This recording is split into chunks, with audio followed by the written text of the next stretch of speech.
2020 NFL Draft Thursday night.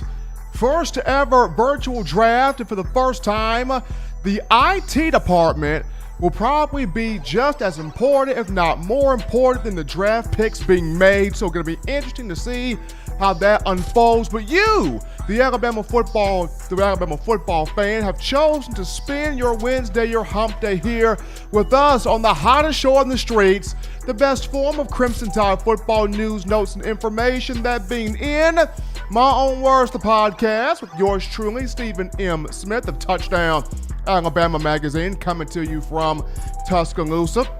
Show bigger than me as always. I got my man John Ivory, JP, in the production studio, making the pop with the beats as he does each and every time. And as we are streaming this as always through YouTube, if you are new to the show, go ahead right now and hit that subscribe button. If you're new to the show, hit that subscribe button right now and turn on your notifications. That way, we here at TDA can continue providing you, pumping you out the best in news, notes, information, and content on your Crimson Tide. Got a huge show prepared for today. On Wednesdays, it's Matt Caddell Day. So former Alabama wide receiver Matt Caddell will be joining us as we break down our mock drafts. Who do we see going in the first round, and playing a little bit of round robin with the other guys for the Crimson Tide that will look to hear their names called in the venue on Thursday night. But we dive into topic number one. And speaking of Coach Saban, when the great ones speak, it behooves everyone else to listen. I was taught as a young child to obey your elders, listen to your elders. They know what they're talking about. So when the great ones speak, it behooves everyone else around them to listen. And Coach Saban, when he opens his mouth, there are a lot of nuggets, words of wisdom, words of knowledge, words that you can grow on, life lessons. And I know he's a football coach and people respect him as such, but when he talks, you wonder, could he have been a humanitarian? Could he have been a politician? Could he have been something more than just a football coach, because there's so much knowledge in what he says. Now, I know at times he likes to poke fun at the media. He likes to roast a reporter here and there. He likes to go off on a tangent and tell people, hey, talk to this Coke bottle, talk to the bottle. I've been a part of quite a few of those press conferences. So, though there are times where he messes around with the people, with the press, more times than not, when he opens his mouth, it's lessons of life. And right now, or in the last couple of days or so, last few weeks or so leading up to the draft, he's been warning teams, he's been urging teams, hey, don't pass up, don't overlook, don't turn your nose up at one Tua Tagovailoa, former University of Alabama quarterback. And he sat down with the Wall Street Journal saying, warning NFL teams, don't pass up on Tua. Don't overlook Tua. Don't count Tua out. If you have an opportunity to draft Tua Tagovailoa and have your franchise game-changing quarterback, don't let this moment pass you by. And the reason why, Saban is saying this is because he's always talked about experience is the best teacher. And what's so funny is, a couple of weeks ago, just a couple of months ago, and this was shortly after Tua sustained the dislocated right hip with the fracture to the posterior wall against Mississippi State, everybody in national media was going, we're not going to cast judgment on Tua until the medicals get here. Let's wait till the medicals come in. When the medicals get here, that's when we'll have our verdict. That's when the jury is in play. That's when we have the judge make the statement. We're going to wait till the medicals come in. It got to the point where even Tua Tagovailoa and talking to reporters will say, I'm waiting on my medicals. I'm just trying to pass my medicals. My job is to ace the medicals. I'm trying to win the medicals. So everybody is beating the same darn drum of let's see when the medicals come in, right? If the medicals come in and he clears out well, Tua should still be regarded as a first-round pick, as a top 5 pick. So at every single checkpoint, right, Tua's looking good. Hips looking good. No loss of blood. Full range of motion. He's able to bend, pop, twist, maneuver. Darn, Tua looks good on that hip. At every checkpoint, Tua was acing the medical. And it gets down to the final checkpoint, right? Final checkpoint. All 32 NFL teams, they signed off. They put their John Hancock on the piece of paper. They signed off on this one hip specialist who's supposed to be the best, the elite, prestigious, pristine, profound. This is supposed to be the best hip specialist in the business, bar none, point blank, period. Everybody's like, I'm good with this guy. I'm great with this guy. I'm solid with this guy. Let him run the medicals on Tua. And this particular specialist takes Tagovailoa through the ringer and gives him the most strenuous, thorough, precise. He puts Tua through a bunch of tests in this final hip examination, and he does so to where every other doctor, every other trainer, he enlists the feedback of everybody, so everybody knows what Tua's going through. Everybody knows the process. Everybody knows the procedure. Everybody is getting the information on Tua Tagovailoa. So specialist comes in. He does a thorough examination, leaves no stone left unturned, and he gives Tua the thumbs up. He gives Tua the green light. So at this point, Tua has fulfilled. He has passed all medical requirements. He's passed all of them. And it's crazy how prior to all of this, it was as long as Tua wins the medicals, still should be a top 5 guy, still should be a first-round pick. After he gets the final thumbs up, here come the national experts. Here come the draft analysts. Here come people citing sources from teams and scouts and owners and GMs and coaches going, well, I don't trust that doctor. Well, I don't trust that dude. This is some he said, she said mess. This is some hearsay. Tua was not at our facility. He wasn't with our coaching staff. He wasn't at our building. He wasn't at our organization. He wasn't with our team doctors. I don't trust it. Still too risky. I don't care what that doctor said. I'm not trusting my billionaire baby to a young man that's had 5 surgeries. He wasn't in our facility. Well, you the one that signed off on it, did you not? You were one of the 32 NFL teams that signed off on it. You put your John Hancock down on the piece of paper. I'm sorry. I am sorry. I mean, if y'all were not cohesive, what was going on? If y'all were not going to condone what was going on, you could have been like how the pastor in the church who's about to marry the couple, and he goes, if you are against this marriage, speak now or forever hold your doggone peace. Y'all didn't say a mumbling word. So y'all were in full compliance of having this one team doctor that all 32 teams signed off on, check on one Tua Tagovailoa. And everybody has the information, everybody has the CT scans, everybody has the videos, everybody has what they need to have in terms of Tua. It's just crazy how prior to this, it was as long as Tua wins the medicals, we're fine, we're good, he's first round, he's top 5. But as soon as the young man wins the medicals, this becomes, oh, I don't trust that team doctor. Well, you the one that signed off on it. You the one that said it was okay. Anyway, the reason why Nick Saban is urging so many NFL teams not to pass on Tua is Nick Saban has been through this before, people. Nick Saban is one who wants to live his life with very few, if not any regrets at all. But of the few regrets that he has, the biggest one comes from his time in the NFL as a coach. He spent 8 years in the league. 2 of those years he spent with the Miami Dolphins as a head coach, 2005 to 2006. And there was a quarterback by the name of Drew Brees in the 2006 free agency period. And, Brees was on top of his game with the San Diego Chargers, who are now the LA Chargers from 2001 to 2005. He had a huge year in 2004, winning Comeback Player of the Year. And, even though the Chargers went out there and got Phillip Rivers in the NFL draft from North Carolina State, Drew Brees was still on top of his game. Now, 05, the situation got murky, and Breeze gets hurt. He tears the right labrum in his throwing shoulder, and there was also additional rotator cuff damage.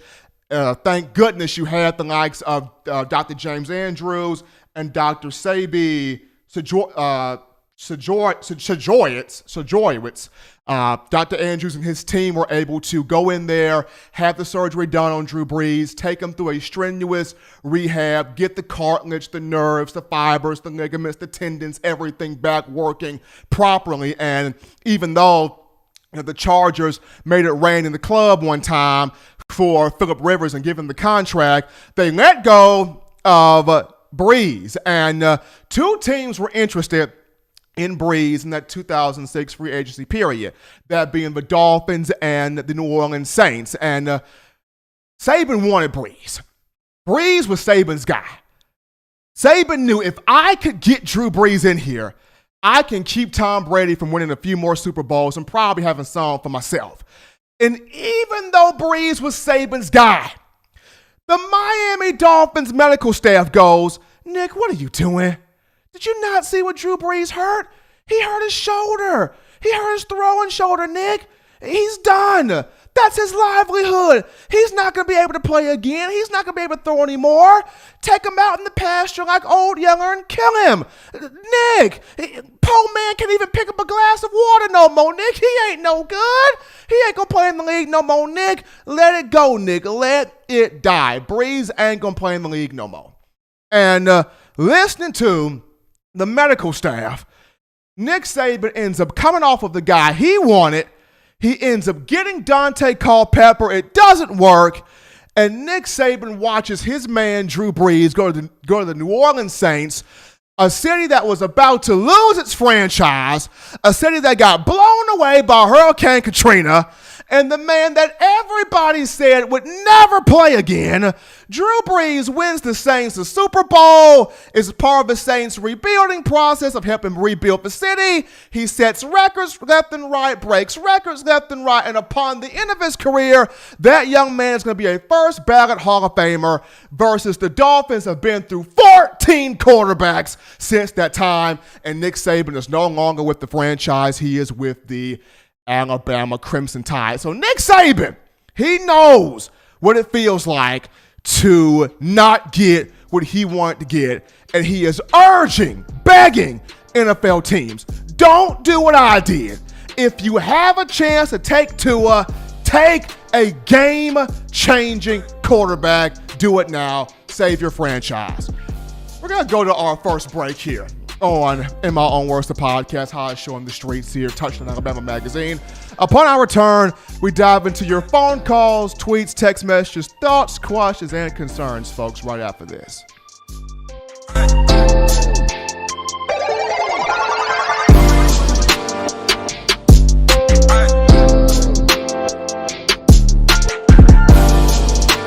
Every sports fan deserves the proper representation. Whitwell Sports introduces to you the Title Towel. Wave that Title Towel in the air like you just don't care, in support of Nick Saban and the Alabama Crimson Tide. Only $9.99, and it lasts a lifetime. Head on over to whitwellsports.com and get your Title Towel today. Touchdown Alabama Magazine is Alabama football's premier publication. A subscription to Touchdown Alabama Magazine is the perfect gift for any Alabama fan. For exclusive news and information, recruiting updates, a free annual print magazine, and more, go to touchdownalabama.com and click join. Only $5.95 per month, or pay $49.95 for a full year subscription. That's a saving of almost $22. Make sure to subscribe before it's too late and get our new freshly printed end of the year magazine issue. Go to touchdownalabama.com today and roll Tide.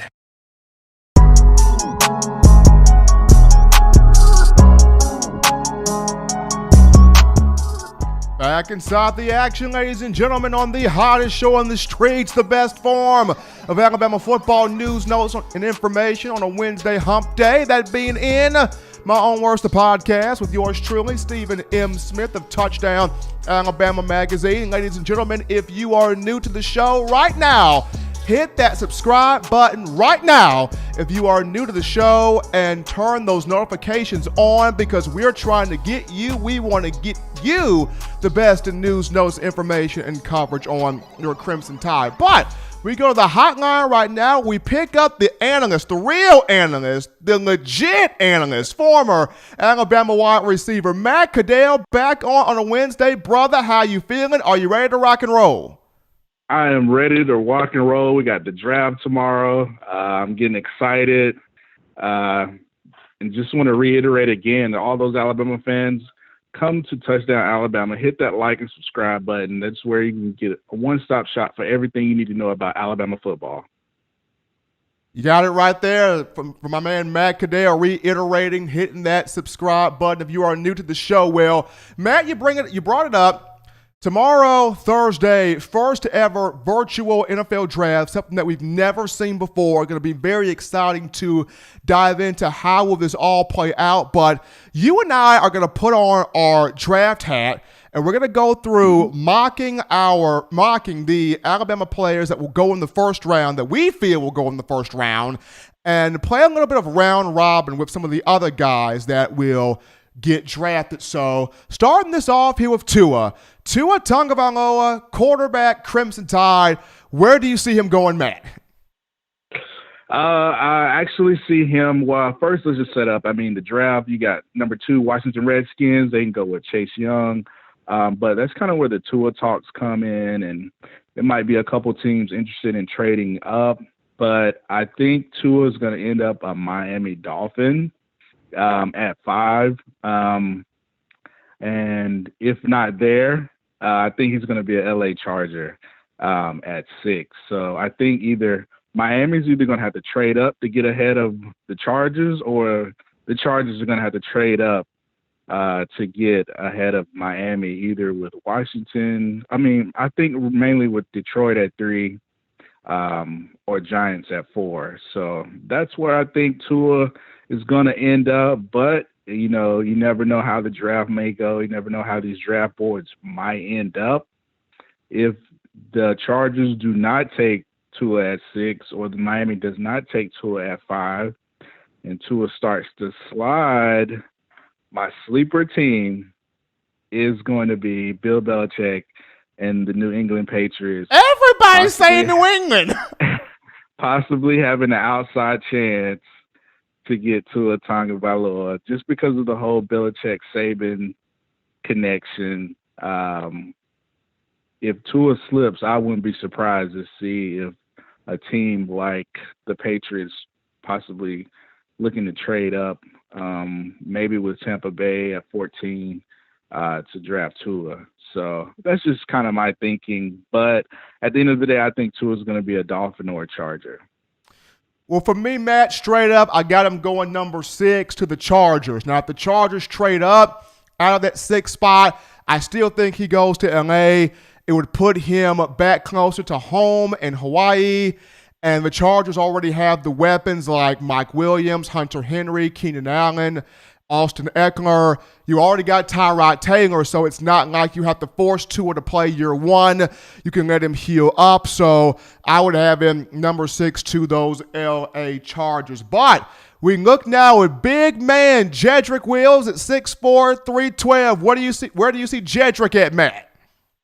Well, first of all, let's talk about the offensive line in this draft. I mean, I think you're going to see a run of about 4 or 5 offensive linemen. It's a deep class. Yes, but it's a top tier of guys. It's like 4 or 5 guys, your Wills, your Thomas, your Becton, your Tristan Wirfs. I think you're going to see those linemen go within the top 12 picks. And so it might vary for different teams who they have on the board, but I really like Jedrick Wills at number 4 with the New York Giants. I think that would be a good fit for him. I think Dave Gettleman is really looking for somebody to protect their prized possession in Daniel Jones, protect the quarterback, open up big holes for Saquon Barkley. So I can see Jerry going at number 4 or possibly to Arizona at 8 or Cleveland at 10. So I think in these top 12 picks, there will be a run of offensive linemen. And I think all those top-tier linemen are going to just be flying off the board once that first one goes off the board. Man, I had Jedrick Wills to the Cardinals at 8 for the longest of time, but after looking at guys like Andrew Thomas and Tristan Wirfs, of course, Wirfs of Iowa, I'm going to go Jedrick Wills at number 10 to the Cleveland Browns. Tide Nation, don't hate me. The Browns have talent with Baker Mayfield. They recently got Conklin, the offensive tackle, acquired him from the Tennessee Titans, so they need one more bookend tackle to protect Baker Mayfield. So number 10 to the Browns, that would be Jedrick Wills for me. Now we get to the guy everybody wants to see, Henry Ruggs, Matt. Well, actually, I think it's going to be interesting because you don't know what San Francisco is going to do. You look at teams that like Denver at 15. They might be too far back. The Philadelphia Eagles at 21, they might be too far back as well. And teams like the Raiders, Gruden's always looking for a good receiver, and the Jets at 11. So I think you're going to have a lot of movement from teams to see who's going to hop in the top 10 to get that first receiver. I still think personally that Judy's going to be the first one off the board, just because of the level of competition that he's played against the SEC, been so consistent. But Ruggs, I think Ruggs is going to be a perfect fit for 13 with the San Francisco 49ers. If San Francisco stays there, I think that'd be an ideal fit. Or I can see him at 15 with Denver. But you never know. So I think the Jets at 11 actually go offensive line. I think they're going to go with one of the linemen, possibly maybe trading up in the top 10. But I know they lost their big-time receiver, Anderson, so I wouldn't be surprised if they get Judy or Ruggs at that position.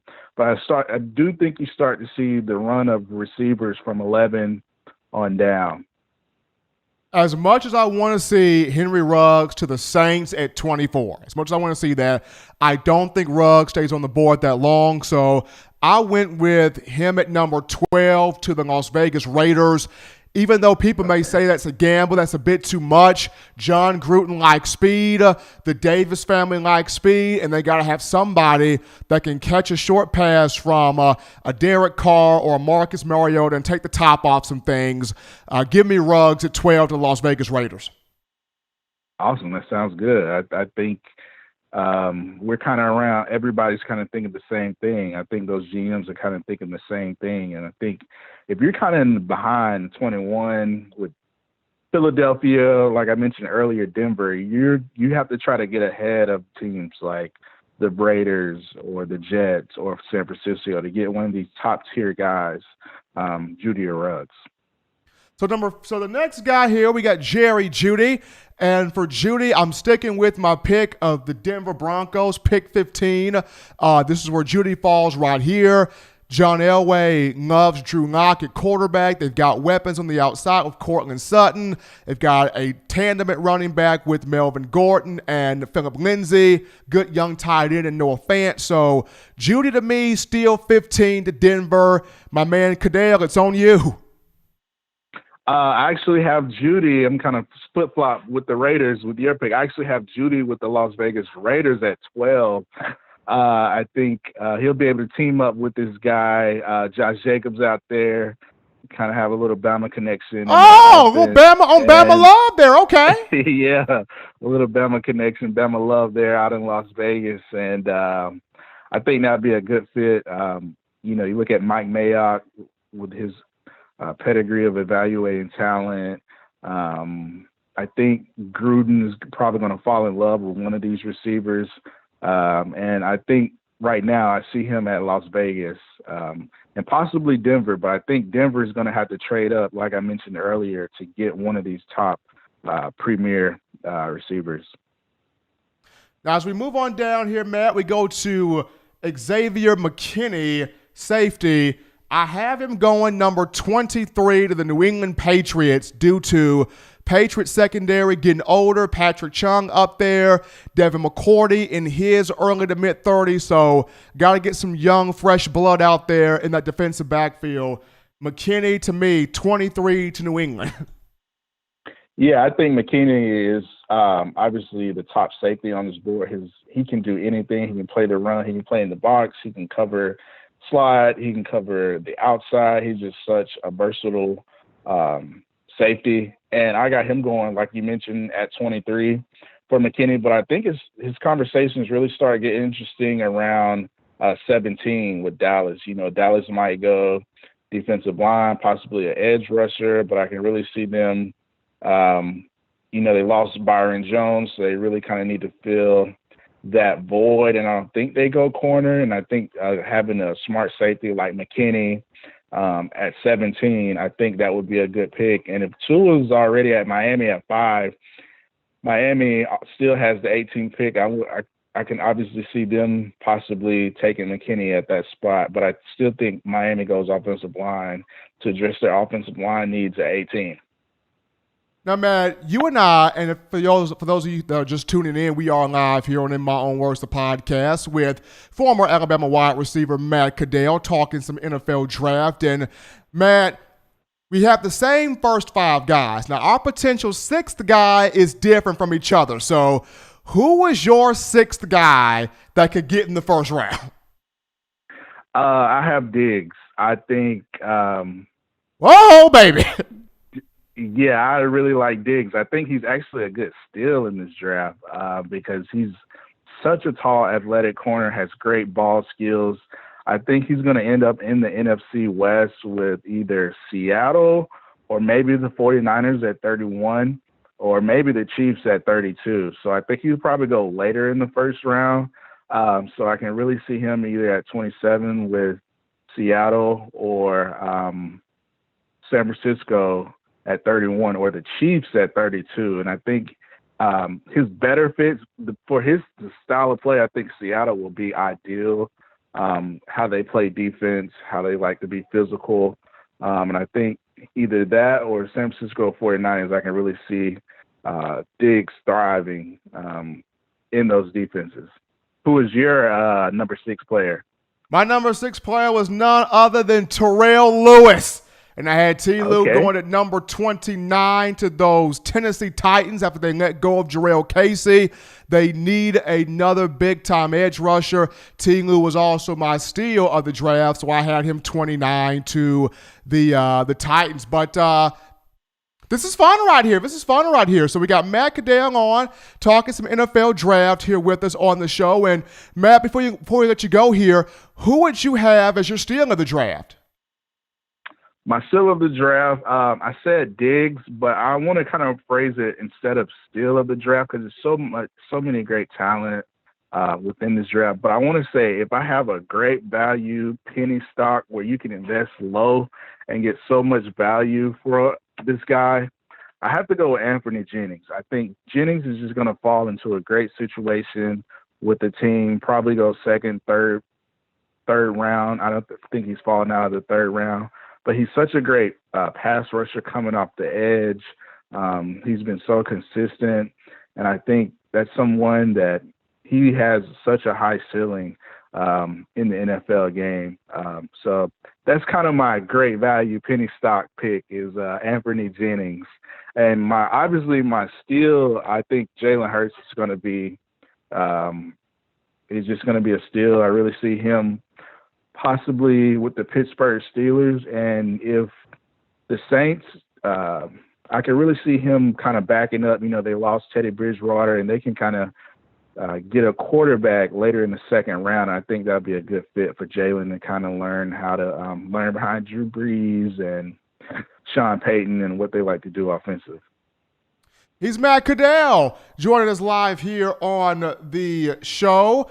In My Own Words, the podcast, yours truly, Stephen M. Smith, and breaking down a little bit of the NFL draft, mocking where we feel like a lot of these Alabama players will go on Thursday. Matt, as always, man, appreciate you coming on and spending some time with us, man. Be safe, be good, and enjoy the draft. All right, you do the same, man. We'll talk tomorrow for sure. All right. All right, bye. Always fun to have Matt Caddell here talking Alabama Crimson Tide football here with us. We're going to go to our next break here on the show, but upon our return, we go back to the phone lines to pick up your phone calls, thoughts, text messages, tweets, comments, questions, and concerns after this.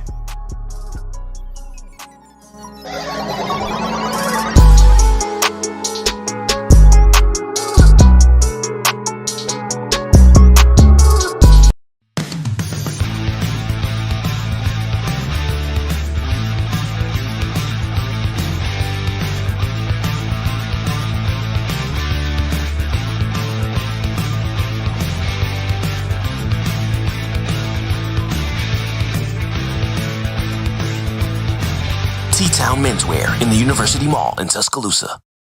Touchdown Alabama Magazine is Alabama football's premier publication. A subscription to Touchdown Alabama Magazine is the perfect gift for any Alabama fan. For exclusive news and information, recruiting updates, a free annual print magazine, and more, go to touchdownalabama.com and click join. Only $5.95 per month or pay $49.95 for a full year subscription. That's a saving of almost $22. Make sure to subscribe before it's too late and get our new freshly printed end of the year magazine issue. Go to touchdownalabama.com today and roll Tide. Thank you for watching Touchdown Alabama Magazine's YouTube channel. To continue to get the best in the Alabama football content, subscribe here and turn on your notifications to stay connected with the hottest shows covering your Crimson Tide.